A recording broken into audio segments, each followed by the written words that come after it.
say. You know, you ever heard that song by the Eagles, Hotel California? I've always wondered where that hotel was. Where you can check in, but you can never leave. So we checked in there yesterday afternoon at about 4 o'clock.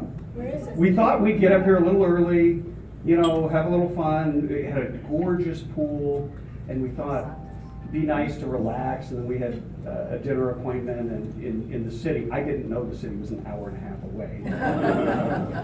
It's only 50 miles.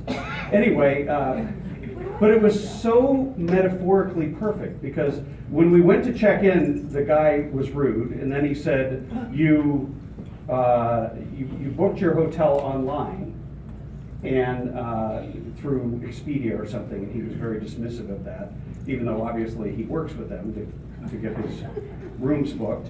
And he said, by the way, do you know you booked a smoking room? And I went, oh my gosh. And my wife's sitting in the car, by the way, my beautiful wife, Rowena.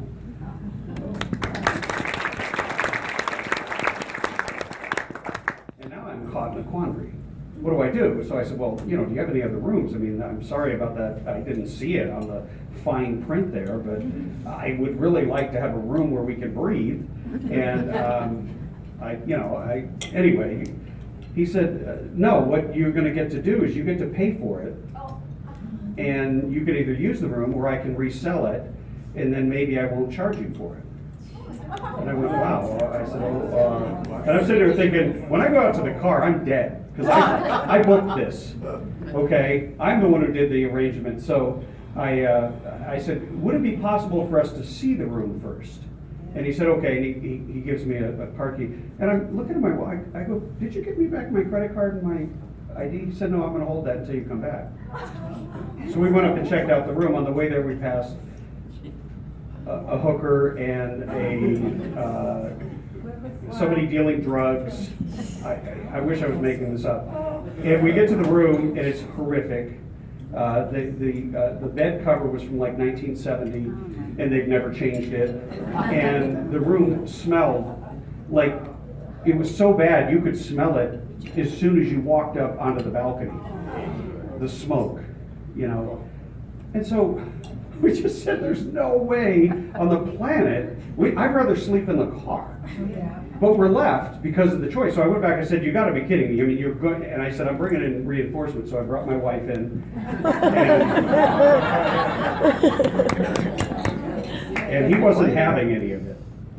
We were not going to get any customer service. It was exactly the way I feel, and all of us feel, with the state of California and the way they treat us. And, you know, I was tempted to give up. I also was tempted to do something else that's illegal. I'm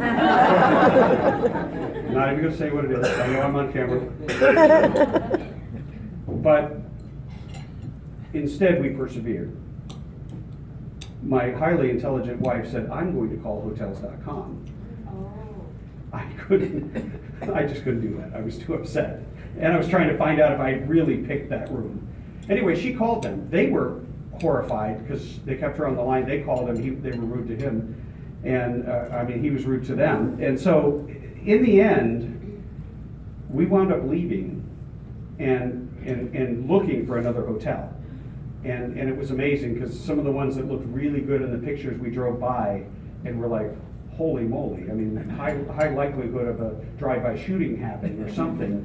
We're not going to stay here. We're certainly not going to sleep. And then we drove up El Camino Real, and all of a sudden there was this place. And there were hardly any cars in the parking lot. Everywhere else we called was booked. Absolutely full. And we found this wonderful family-owned hotel.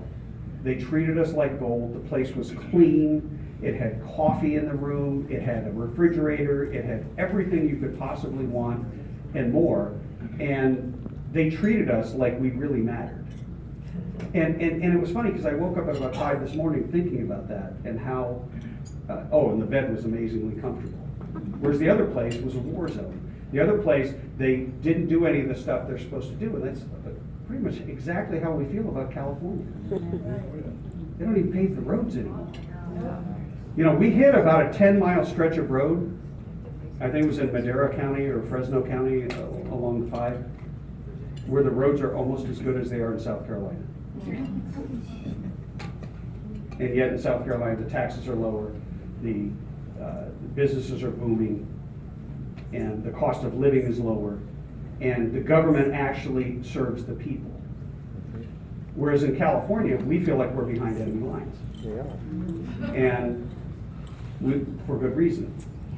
So that brings me to the purpose of my talk, which, wow, I love that email, Jan. And if anyone's going to get offended here, I'm just going to warn you, I am politically incorrect, and I just speak the truth. Woo!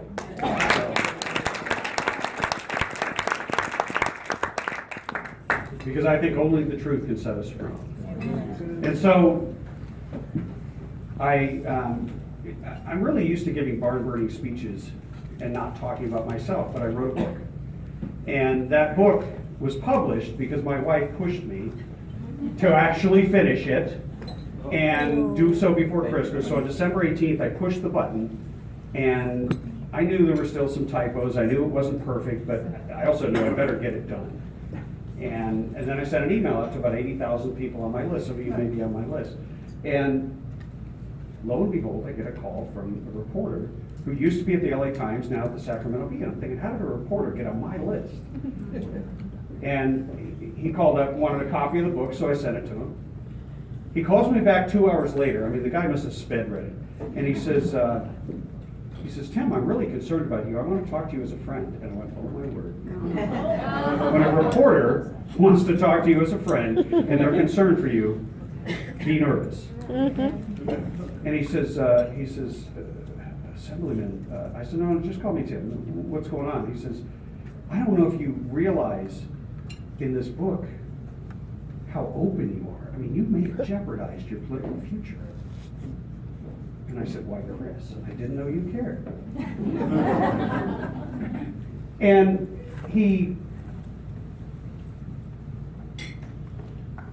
I said, Chris, look, I didn't write this book to be a political book. I didn't write this book to be a campaign book. You might notice I'm not running for anything. I said, I wrote this book to glorify God and to give testimony to the miracles that He's done in our lives. And the beautiful thing was he put that on the front page of the Sacramento Bee. Wow. Now, the headline was, Mulling Another Run for Governor, Donnelly Writes Tell-All Book. Oh, good. And then he also put a story that he thought was shocking. I didn't really think it was shocking, because I'd already been shot at by the political establishment. And I say that metaphorically. They use $100 bills instead of bullets like they did there in Alexandria. But the effect politically can be the same. And so I tell a story, and he published that story that he thought was so controversial. It's a story that happened 4 days after I lost the governor's race, and many of you helped on that. And I'm deeply grateful for that. But the one thing, how many here have run for office and lost? Thank you. Thank you for your service. Thank you for fighting. Now, can you agree with me that between the two outcomes of winning and losing, losing sucks? Okay. Now picture you're losing on one stage below the presidential race.